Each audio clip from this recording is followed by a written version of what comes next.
চালু করে এখন আমরা অনেকগুলা মানে কারক প্র্যাকটিস করব আর কি, কোনটা কোন কারক। আমি এই যে কিওয়ার্ডগুলো এদিকে একটু লিখে দিছি, এর আগের ভিডিওতে আমরা এগুলো পড়ছি যে কর্তা আমরা চিনবো যে কাজটা করে সে হচ্ছে কর্তা, তাই না? আর কর্ম কি বা কাকে দিয়ে প্রশ্ন করব, মানে কর্তা যাকে আশ্রয় করে কাজ করে। এক্সাম্পল দিলে বুঝবো। করণ হচ্ছে কি দিয়ে বা কি উপায়ে, মানে কোনো একটা যন্ত্র, কোনো একটা সহায়ক বা কি মাধ্যম।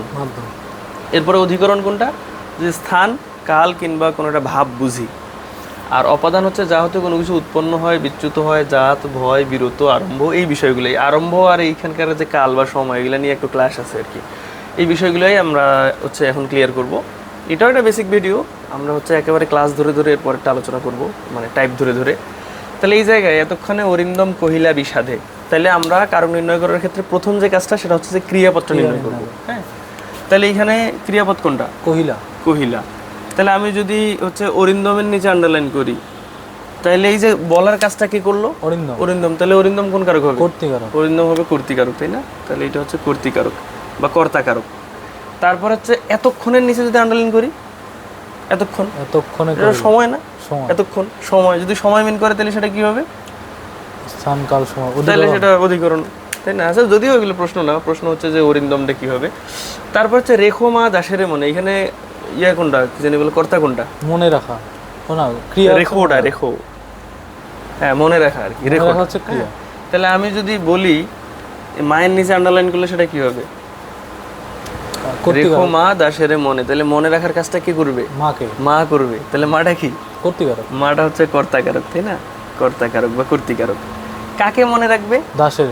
দাসের, তাহলে দাসটা কি হবে? কর্মকারক। কর্মকারক। কোথায় রাখবে? মনে রাখবে। মনে, কোথায়? মনে একটা মানে জায়গা, তাই না? তাহলে এটা হচ্ছে অধিকরণ কারক। ঠিক আছে, বুঝছিস কি? এরপরে জিজ্ঞাসিব জনে জনে, জিজ্ঞাসিব তো ক্রিয়া, তার মানে আন্ডারলাইন থাকুক বা না থাকুক আমরা ধরে নিব যে জনে জনের নিচে আন্ডারলাইন করা আছে। তাহলে কাকে জিজ্ঞাসা করব? কাকে জিজ্ঞাসা করব? কর্মকারক। হ্যাঁ, কর্ম। তার মানে জনে জনেটা কি হবে? কর্মকারক। জনে জনেটা কর্ম। আমার কাছে লাল বা নীল মার্কার নাই, তাহলে একটু সুবিধা হইতো, একটা কালো মার্কার আছে। অর্থ অনর্থ ঘটায়, তাহলে এই যে অনর্থ ঘটানোর কাজটা কি করে? অর্থ। অর্থ, তাহলে অর্থটা কি হবে? কর্তাকারক। অর্থাৎ কর্ত, ওই কি জানি বলে, কর্তা একটা।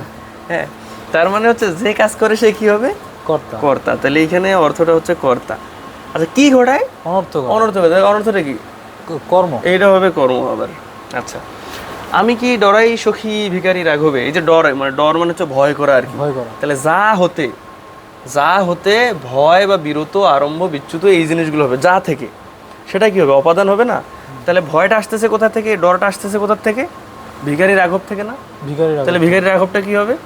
এটা অপাদান। অপাদান হবে। আমি যদি বলি আমি বাবাকে ভয় পাই, তাহলে ভয়টা আসতেছে কোথা থেকে? বাবা থেকে। বাবা থেকে, তাহলে বাবাটা কি? অপাদান। অপাদান। আমি যদি বলি যে আমার এই রুমমেট থেকে বিরত থাকো, তাহলে যা থেকে বিরত থাকবে রুমমেট, তাহলে এটা কি হবে? অপাদান। অপাদান হবে, তাই না? পাপে বিরত থাকো, তাহলে পাপটা কি? অপাদান। অপাদান। গুড। এখন ডরানোর কাজটা কে করে? আমি। আমি করি, তাহলে আমিটা কি হবে? আমি হচ্ছে কর্তৃকারক। আমি কর্তৃকারক, তাই না? কোথাও আমার হারিয়ে যেতে নেই মানা, তাহলে এই যে হারিয়ে যাওয়ার কাজটা কে করবে? আমি। এই যে আমার, আমি তো করবো, তাই না? তাহলে আমিটা কি হবে? কর্তৃকারক। আমিটা হবে কর্তৃকারক। আচ্ছা, কোথাও মানে কি বোঝাইছে? জায়গা। তাহলে এটা কি হবে? অধিকরণ। এটা হবে অধিকরণ কারক। আচ্ছা, যদিও এত গভীর থেকে প্রশ্ন সাধারণত আসে না, বাট আমরা প্র্যাকটিসের জন্য এগুলো একটু করি আর কি। গগনে গরজে মেঘ ঘন বর্ষা, তাহলে এখানে ক্রিয়া কোনটা? এই যে গর্জে, এটা, তাই না? গর্জে। কে গর্জে? সরি, না, এই যে আমি যদি বলি যে কোথায় কোথায় গর্জে, তাহলে এটা হচ্ছে অধিকরণ কারক। অধিকরণ কারক। যদি আমরা স্থানটাকে করি আর কি।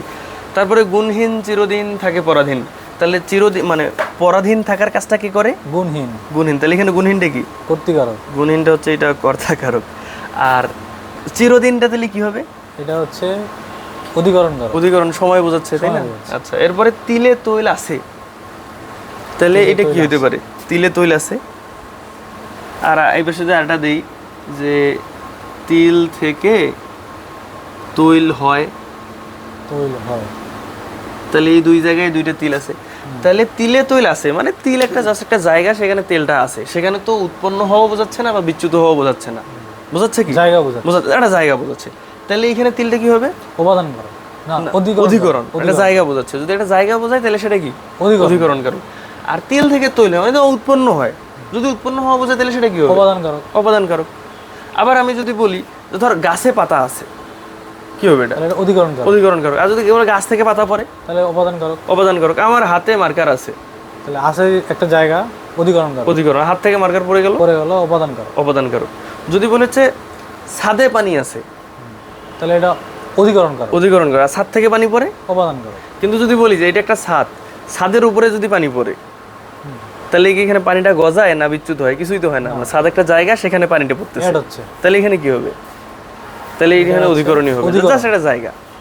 ধর হচ্ছে আমি যদি বলি যে ঢাকা থেকে ট্রেন ছেড়ে দিল, তার মানে কি মাইনাস হয়ে গেল না, ঢাকা থেকে বিচ্যুত হয়ে গেল? তাহলে এখানে ঢাকাটা কি হবে? অপাদান কারক। অপাদান কারক। আর যদি বলি এই ঢাকা একটা জায়গা, সেখানে ট্রেন আসলো, তাহলে সেটা কি হবে? অধিকরণ কারক। সেটা অধিকরণ কারক, কারণ ট্রেন তো আর এখানে গজায় না, তাই না?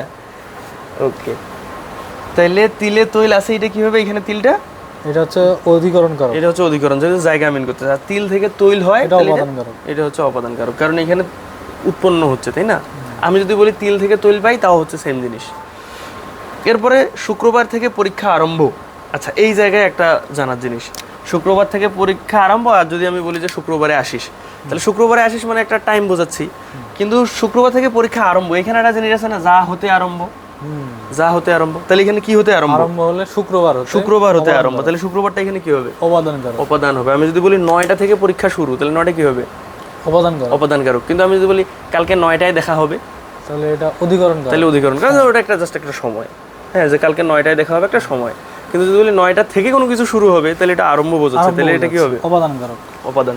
তাহলে এই যে সময় নিয়ে কিন্তু এই যে এখানে আরম্ভ আর এইখানে যে সময় বা কাল, এই দুইটার মধ্যে কিন্তু একটা ঝামেলা আছে। যদি স্টার্টিং বোঝায় কোনো কিছু, স্টার্ট টাইম, শুরু, তাহলে সেটা হচ্ছে অপাদান। অপাদান কারক। আর যদি এমনি নর্মাল সময় বোঝায়, তাহলে সেটা কি? অধিকরণ কারক। অধিকরণ কারক। ঠিক আছে। এরপর এটা তো খুব সহজ, 30 বছর। 30 বছরের নিচে আন্ডারলাইন করে কি হবে? 30 বছর সময় বোঝাচ্ছে, তাহলে কি হবে? এটা সময় বোঝাইলে অধিকরণ। কাল বা সময় বুঝলে অধিকরণ।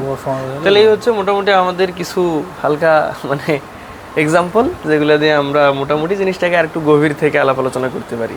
এরপরের ভিডিওগুলো যদি আমরা ভিডিও বানাই আর কি, তাহলে সেক্ষেত্রে একেবারে টাইপ ধরে আলাপ আলোচনা করবো, যে কর্মকারক কত প্রকার, করণ টরণ এগুলো কত প্রকার, এই বিষয়গুলো নিয়ে আলাপ আলোচনা করবো। আশা করি বোঝা গেছে।